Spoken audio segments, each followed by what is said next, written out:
हरे कृष्णा दोस्तों। आज का जो गीता का महात्म्य है बहुत ही सुंदर है, जो आप समझ सकते हैं कि इतना अच्छा है कि आपके सारे प्रश्नों का आंसर इसमें मिल जाएगा। अभी अर्जुन क्या पूछ रहे हैं कि हे वृष्णवंशी, मनुष्य ना चाहते हुए भी पाप कर्मों के लिए प्रेरित क्यों होता है? ऐसा लगता है कि उसे बलपूर्वक उनमें लगाया जा रहा हो। यहाँ पे अर्जुन क्या कह रहे हैं, भगवान को ध्यान से सुनिएगा कि मनुष्य नहीं चाहता है कि वो पाप करे, फिर भी वो पाप कर लेता है। ऐसा लगता है कि उसको ज़बरदस्ती कोई ऐसी ताकत है जो उससे पाप करवा रहा है। ऐसा पूछ रहे हैं अर्जुन। ऐसा होता है ना कि कई बार आप सोचते हो कि ये काम मैं क्यों कर रहा हूँ, फिर भी हो जाता है आपसे। तो यही पूछ रहे हैं भगवान श्री कृष्ण से अर्जुन। जीवात्मा परमेश्वर का अंश होने के कारण, जीवात्मा किसका अंश है? परमात्मा का है, परमेश्वर का है।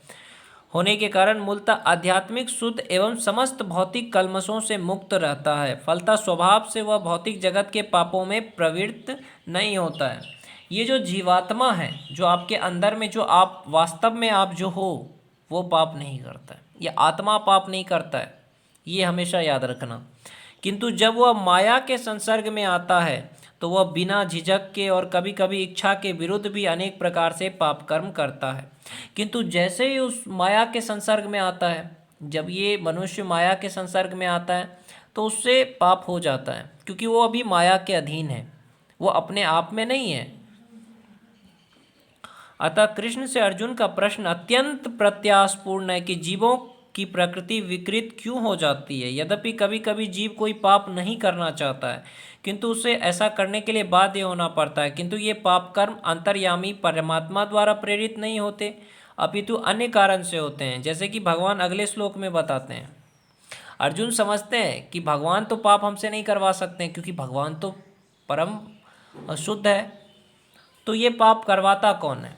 तो अब इसका आंसर भगवान श्री कृष्ण देंगे अगले श्लोक में। श्री भगवान ने कहा, हे अर्जुन, इसका कारण रजोगुण के संपर्क से उत्पन्न काम है, जो बाद में क्रोध का रूप धारण करता है और जो इस संसार का सर्वभक्षी पापी शत्रु है। ये जो क्रोध है, यही संसार का सबसे बड़ा शत्रु है, जो पूरी दुनिया को नाश करता है। भगवान यहाँ पे बता रहे हैं अर्जुन को कि ये पूरे जितना पाप है, सबका जड़ क्या है? क्रोध है। काम और क्रोध दो ही चीज है पूरे पाप का जड़। जब जीवात्मा भौतिक सृष्टि के संपर्क में आता है तो उसका शाश्वत शाश्वत कृष्ण प्रेम रजोगुण की संगति से काम में परिणत हो जाता है। जब व्यक्ति भौतिक सृष्टि में आता है, जैसे ये सृष्टि है, भौतिक सृष्टि है, तो उसका जो शाश्वत कृष्ण का प्रति जो प्रेम है, वो क्या होता है? रजोगुण की संगति से वो काम में परिणत हो जाता है, लस्ट में बदल जाता है। भगवान कृष्ण का जो लव है, भगवान प्रेम करने के लिए बोल रहे हैं, लेकिन आपका प्रेम क्या बन गया? लव बन गया, लस्ट। अथवा दूसरे शब्दों में, ईश्वर प्रेम का भाव काम में उसी तरह बदल जाता है जिस तरह इमली के संसर्ग से दूध दही में बदल जाता है। अगर दूध में इमली डाल दिया जाए तो वो दही बन जाता है। भगवान श्री कृष्ण कह रहे हैं उसी तरीके से जैसे कृष्ण के प्रति आपका प्रेम है कृष्ण के प्रति प्रेम, वो प्रेम जो है वो लस्ट में बदल जाता है रजोगुण के कारण। और जब काम की संतुष्टि नहीं होती तो यह क्रोध में परिणत हो जाता है। काम का मतलब लस्ट ही नहीं होता है, काम का मतलब अलग अलग तरह से देखा जाए तो कामनाएं भी होती है। जैसे अगर आपको किसी चीज़ की कामना है, किसी से प्यार करते हो, जबकि वो लस्ट है, सच्चा प्रेम तो सिर्फ कृष्ण से होता है। किसी चीज़ की कामना करते हो, नहीं मिलता है, तो वही है काम। काम कामनाएं सब एक है। तो कामनाएं जब उत्पन्न होती है किसी चीज़ की कि हाँ मुझे ये चीज़ चाहिए, नहीं मिलता है तो क्रोध उत्पन्न हो जाता है, गुस्सा आ ही जाता है। यहाँ पे यही कह रहे हैं भगवान कृष्ण कि जैसे ही कामनाएं उत्पन्न हुई कि मुझे ये चीज़ चाहिए और वो चीज़ नहीं मिला तो क्रोध आना स्वाभाविक है। तो क्रोध मोह में, और फिर वो क्रोध मोह में बदल जाता है, उस चीज़ के प्रति आपका मोह और बढ़ जाता है और मोह इस संसार में निरंतर बना रहता है। अतः जीवात्मा का सबसे बड़ा शत्रु काम है।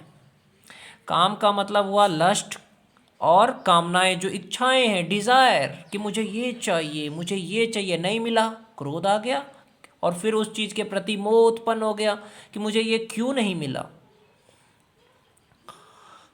तो यहीं पे भगवान बता रहे हैं कि क्रोध तमोगुण का प्राकाट्य है।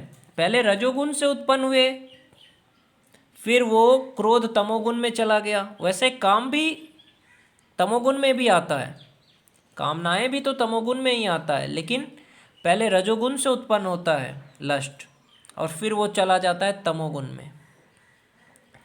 ये गुण अपने आप को क्रोध तथा अन्य रूपों में प्रकट करते हैं। अतः यदि रहने तथा कार्य करने की विधियों द्वारा रजोगुण को तमोगुण में न गिरने देकर सतोगुण तक ऊपर उठाया जाए तो मनुष्य को क्रोध में पतित होने से आध्यात्मिक आसक्ति के द्वारा बचाया जा सकता है। जैसे ही इच्छाएं उत्पन्न होती है, लस्ट पैदा हो रहा है, जैसे ही वो तमोगुण में प्रवेश करे, क्रोध का रूप धारण करे, उससे पहले भगवान कह रहे हैं कि उसको सतोगुण में लेके चले जाओ ताकि वो तमोगुण में ना गिर सके। अपने नित्य वर्धमान चिदानंद के लिए भगवान ने अपने आप को अनेक रूपों में विस्तार कर लिया, और जीवात्माएं उनके इस चिदानंद के ही अंश है। उनको भी आंशिक स्वतंत्रता प्राप्त है, किंतु अपनी स्वतंत्रता का दुरुपयोग करके जब वे सेवा को इंद्रिय सुख में बदल देती है तो वे काम की चपेट में आ जाती है। जैसे ही मनुष्य सुख भोगना चाहता है, वो चाहता है कि मुझे ये लड़की मिल जाए, मुझे पैसा मिल जाए, मुझे ये वो मिल जाए, मैं खुश रहूँगा, तभी उसकी कामनाएं उत्पन्न हो जाती हैं। और भगवान ने इस सृष्टि की रचना जीवात्माओं के लिए इन कामपूर्ण रुचियों की पूर्ति हेतु सुविधा प्रदान करने के निमित्त की, और जब जीवात्माएं दीर्घ काल तक काम कर्मों में फंसे रहने के कारण पूर्णतया उब जाती है तो वे अपने वास्तविक स्वरूप जानने के लिए जिज्ञासा करने लगती है। कई बार होता है ना, आपके लाइफ में सब कुछ मिल गया, लाइफ में लड़की मिल गई, पैसा मिल गया, फिर भी खुशियाँ नहीं मिल रही है। क्यों? क्योंकि भगवान चाहते हैं कि लोग उसे जान सके, कृष्ण भावनामृत हो सके, कृष्ण को पहचान सके, उनका नाम जाप कर सके, कथा सुने उनका। यही जिज्ञासा वेदांत सूत्र का प्रारंभ है, जिसमें यह कहा गया है, अथातो ब्रह्मा जिज्ञासा, मनुष्य को परम तत्व की जिज्ञासा करनी चाहिए।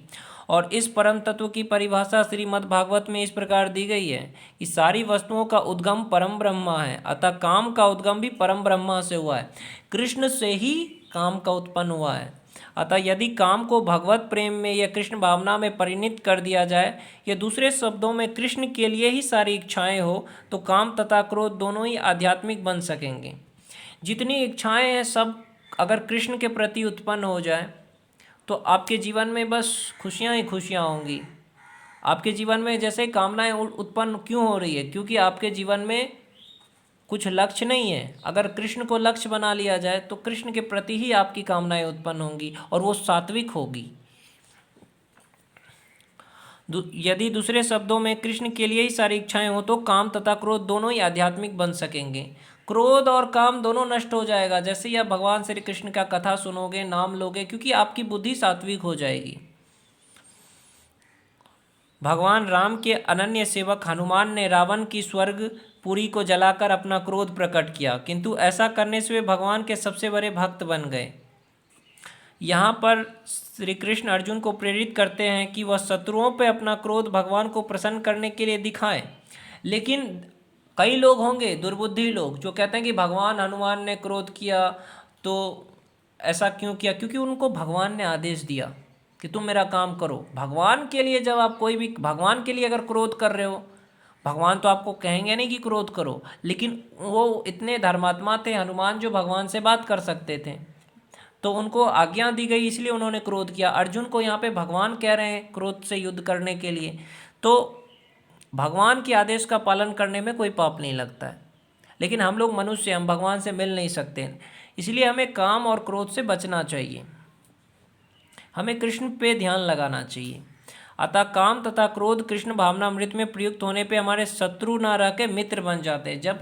जब सारी इच्छाएं कृष्ण के प्रति लगा दिया जाए तो जितनी काम क्रोध है सब खत्म हो जाते हैं और आपकी लाइफ में खुशियाँ आ जाती हैं।